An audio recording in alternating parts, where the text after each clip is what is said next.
हम इस वीडियो में कैफे कॉफी डे के बारे में बात करेंगे।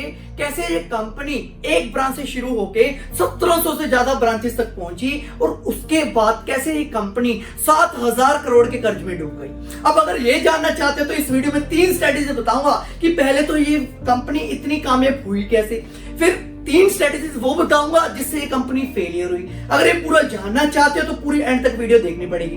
तो इससे पहले ये जानने के लिए आपको थोड़ा सा पीछे जाना पड़ेगा, आपको थोड़ी सी ना कहानी समझनी पड़ेगी। इस कंपनी की स्टार्टिंग होती कहां से?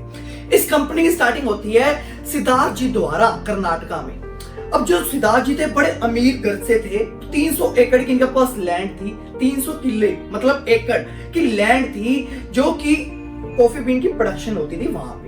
अब कॉफी बीन की वहां पे प्रोडक्शन होती थी जब, तो वहां से एक्सपोर्ट भी करने लगे थे बाद में, और कॉफी का इनका काम था तो ये आउटलेट खोलना इनके लिए आसान बात थी। अब ये अमेरिका, सिंगापुर, फॉरेन में आते जाते रहते थे क्योंकि बड़े घर से थे तो बाहर तो आना जाना लगा रहेगा ना। अब एक दिन क्या हुआ, सिंगापुर में ये थे और इन्होंने ना क्या ऑब्जर्व किया कि एक दुकान पे ना बड़ी भीड़ लगी हुई है। जब इतनी बड़ी भीड़ देखी उनका दिमाग हिल गया, इतनी भीड़ कहां से लगी हुई है। अब जब उन्होंने इतनी भीड़ देखी तो पहले तो वो सोच में पड़ गए यार भीड़ लगी क्यों। फिर जब इन्होंने एनालाइज किया कि भीड़ क्यों लगी हुई है, तब इन्होंने ऑब्जर्व किया कि वहां पे फ्री इंटरनेट की फैसिलिटी मिल रही है इसलिए भीड़ है।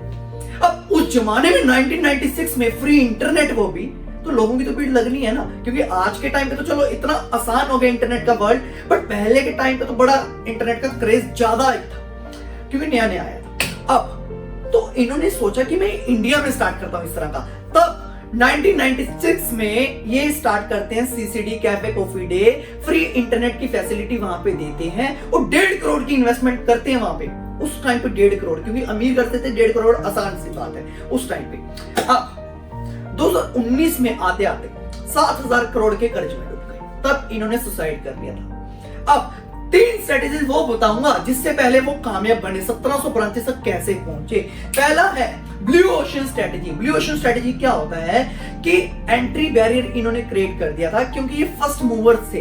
अब ब्लू ओशन क्या है कि नया इनोवेटिव आइडिया लेके आए। उस टाइम पे ये चीजें नहीं चलती थी, चाय का ट्रेंड था पहले, चाय लोग पीते थे, वो भी आज भी पीते हैं, बट कॉफी का ट्रेंड ये लेके आए थे। फॉरेन में तो कॉफी चलती थी, तो इस टाइम पे ये कॉफी लेके आए तो इनको फर्स्ट मूवर एडवांटेज मिला। फर्स्ट मूवर एडवांटेज क्या होता है कि ये पहले आए थे इंडिया में, तब इनको फायदा मिला।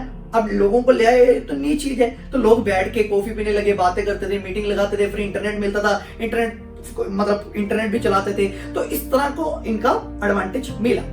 दूसरा पॉइंट क्या है, ट्रेंड ऑब्जर्वर। अब देखो हर चीज का ना ट्रेंड होता है। अब पहले के जमाने में आज से 20 साल पहले की बात करें तो मारुति सुजुकी 800 जो है उसका ट्रेंड था, किसी के पास ही होती थी। अब सचिन के पास भी मारुति 800 थी सबसे पहले, तो इसका ट्रेंड था। बट आज कोई मारुति 800 ले तो कोई नहीं पूछता। एक जमाना था कि इस चीज को पूछते थे, बट अभी कोई नहीं पूछता। पहले दूसरे कपड़े चलते थे, बट आज दूसरे कपड़े चलते हैं। तो ये ट्रेंड होता है हर चीज का। आज का जो ट्रेंड है वो इंटरनेट का ट्रेंड है। आज घर पे बैठे आप सीख सकते हो, मेरे से बातें कर रहे हो, तो वही इन्होंने ट्रेंड ऑब्जर्व किया। उस टाइम पे ये फ्री इंटरनेट लेके आए। फ्री इंटरनेट जब ये लेके आए, तो अब हम तीसरे पॉइंट के ऊपर आते हैं। तीसरा पॉइंट क्या है, कॉस्ट इफेक्टिव। अब देखो इन्होंने जब कॉफी लॉन्च की, जब कॉफी इनकी थी 25 रुपए की थी, तो देखो एक कॉस्ट इफेक्टिव है कि हर बंदा अफोर्ड कर सकता है। देखो इंडिया में ना वैल्यू फॉर मनी चीजें ज्यादा बिकती हैं। अब मारुति की गाड़ियां देख लो, मारुति 800 हो गई या फिर स्विफ्ट हो गई, तो ये ज्यादा चलती हैं। क्यों चलती हैं? क्योंकि ये कॉस्ट इफेक्टिव है कि ये लोगों का अफोर्डेबल है लोगों के लिए। अब वहीं पे ऑडी की बात करें, उसकी सेल कम है, लोगों कितने लोगों के पास मर्सिडीज है। अब आप अपने टाउन में देख लो, मर्सिडीज बड़ी कम रेशो में, ऑडी बड़ी कम रेशो में, पोर्शे बड़ी कम रेशो में। तो वही है कि जब आपको कुछ नया लॉन्च करना है ना बिजनेस में, तो इंडिया में अगर खासकर करना है, तो मेरा तो ये पर्सनल रिकमेंडेशन है कि कॉस्ट इफेक्टिव चीजें लॉन्च करो, तभी ये चीजें ज्यादा चलेगी स्टार्टिंग में सर्वाइव करने के लिए। अब 3 स्ट्रेटेजी मैं आपको वो बताता हूं जिससे 7000 करोड़ के कर्ज में ये डूब गए। पहला है डेट सेंट्रिक। देखो उस टाइम पे ये कंपनी की जब स्टार्टिंग हुई थी 1.5 करोड़ की इन्वेस्टमेंट लगी थी एक आउटलेट में। तो यार आज के टाइम पे तो 3-4 करोड़ तो आसान सी बात है, क्योंकि रेंट भी बहुत ज्यादा है। अगर मतलब कुछ भी अगर आपको ओपन करना है 3-4 करोड़ लगेगा, तो इतनी बड़ी अमाउंट, उतना तो यार रिटर्न नहीं मिलना रेट ऑफ।